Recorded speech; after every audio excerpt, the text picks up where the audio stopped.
I've been photographing the rodeo for quite a while now, and I've done a lot of pictures behind the scenes and rodeo action, and I've kind of boiled it down to I want to do portraits of the rough stock rodeo cowboys. So I started that project this year. It hasn't gone exactly as I thought it would. I've had a few problems, but basically the plan was to go to the rodeo, set up a background, um, meet the cowboys, entice them to come over to my little studio that I've set up, which has generally been right by the medic tent, so it's very close, and take a portrait of them with my 2¼ camera on black and white film. And my goal is to create a project where I've got enough for a gallery show. So that's the basic plan at the beginning. It hasn't gone exactly as I thought it would. So here's some of the problems I'm having and things that I'm learning. First off, this is a long, hot day. It seems that the rodeos I've been to, it's been 30+ degrees. You're there in the hot sun all day. So it is a long, hot day.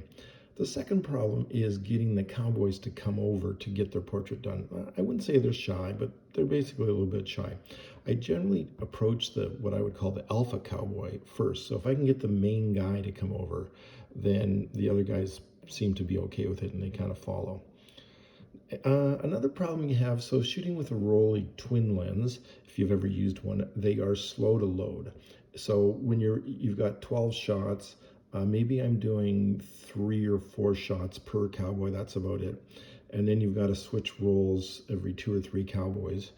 And it's a slow process. It takes a few minutes. You can definitely feel like the guys are looking at you like, are we ever going to get this picture taken? You don't have as much time with these guys as you think. You probably have 30 seconds with the cowboy.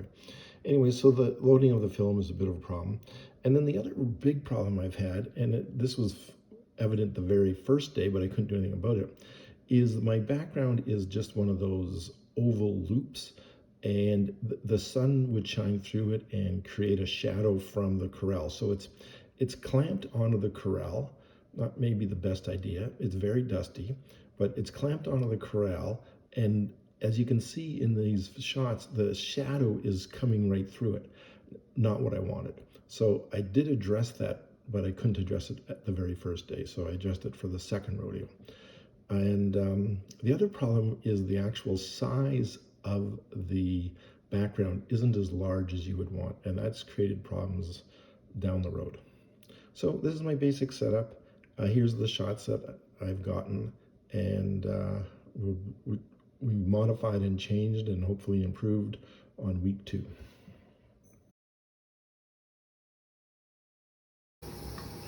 So here's an interesting shot from the first day of the shoot.